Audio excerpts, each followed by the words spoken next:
going on? What's up? What is happening?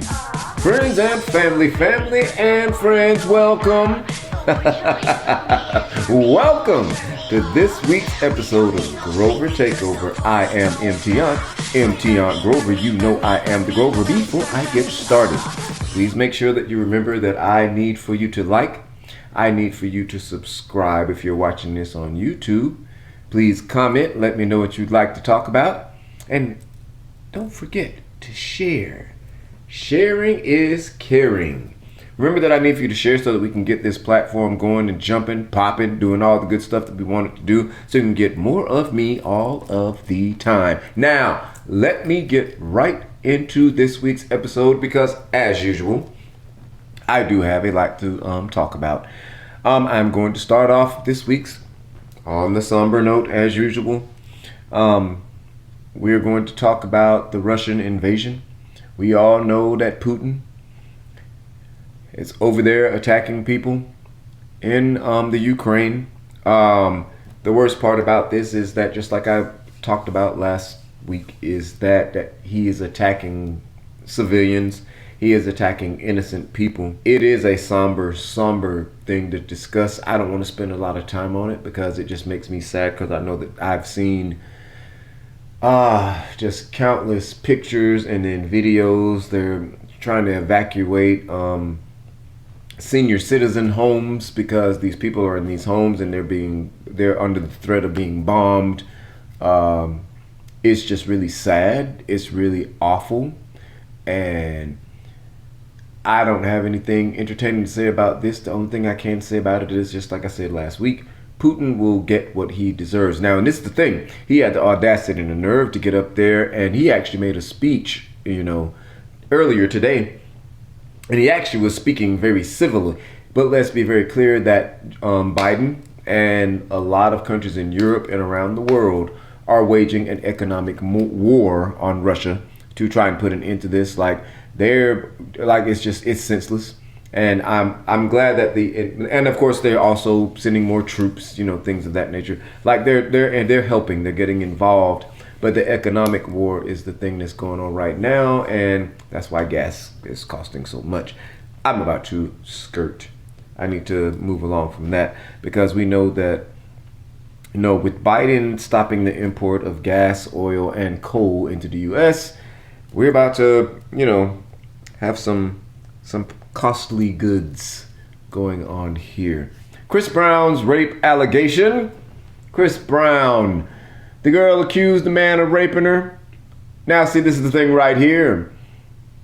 For as much as Trey Songz is raping and other people are raping out there, you don't have to make up things about people who are not actually raping you. And I am not just saying this just for the sake of saying it. It is actually what has happened. Chris Brown actually has audio recordings of their conversations.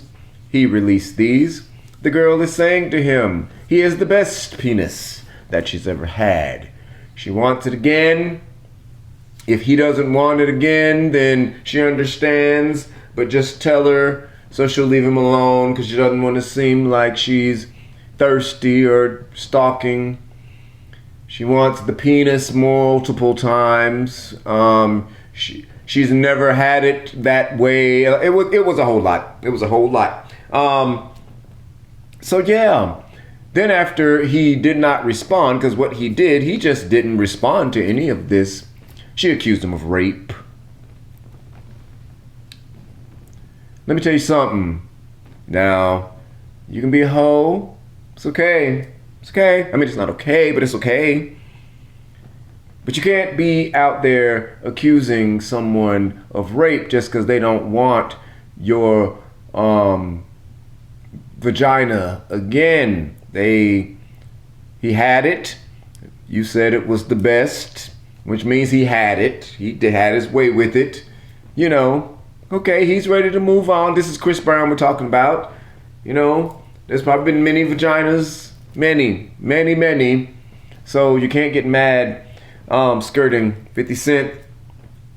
50 Cent says that the culture has been wrong for boycotting and blacklisting Monique for all these years. And so he vows to put her in a show. He's going to put her in a show, he says. He hadn't said what the show was. He hadn't said if the show even exists yet. He hadn't given us any idea what her role in the show might be. Hadn't said if she was going to be the star.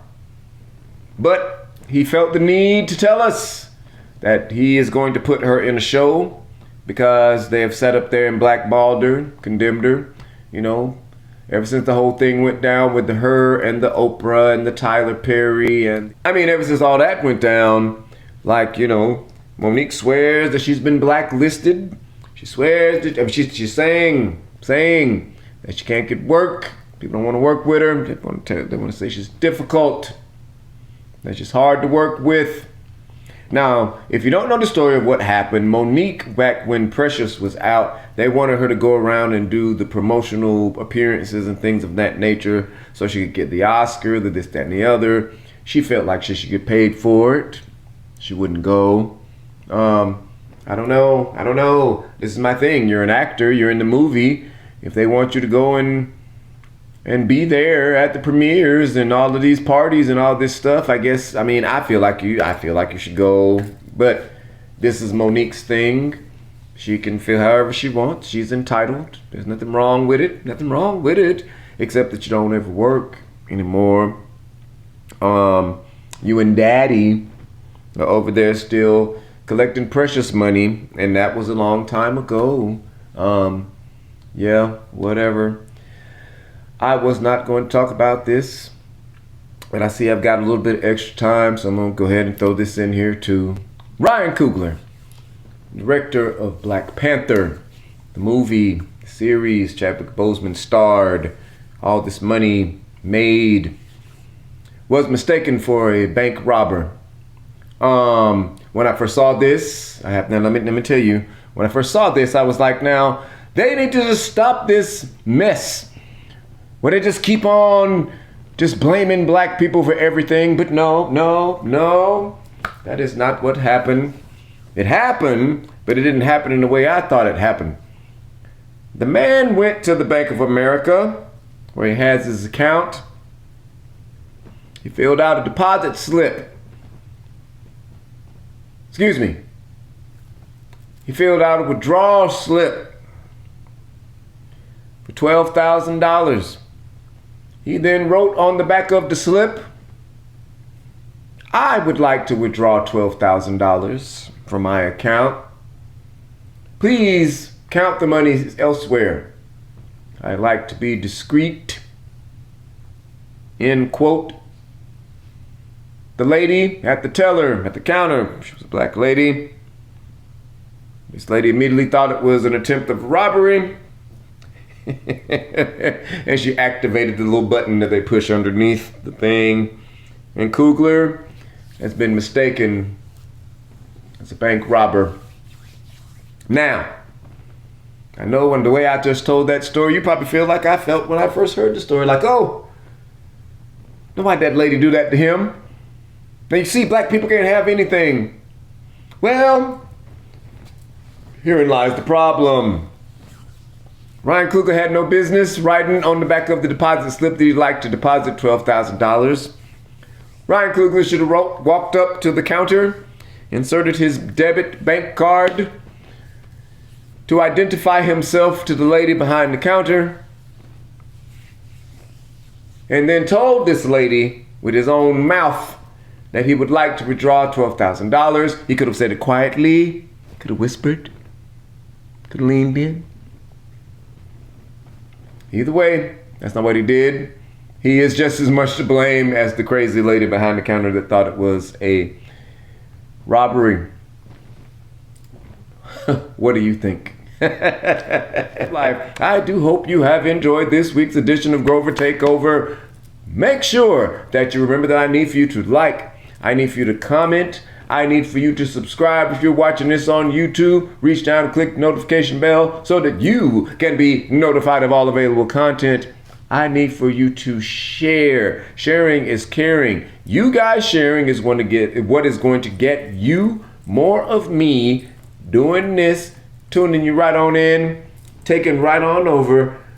Now, remember that I need you to have a good day, to have a good night, and to have a good life, and to tune in for next week, because I'm going to come right back here and we're going to do this again just next week, just the way we're doing it right now, just the way we're going out.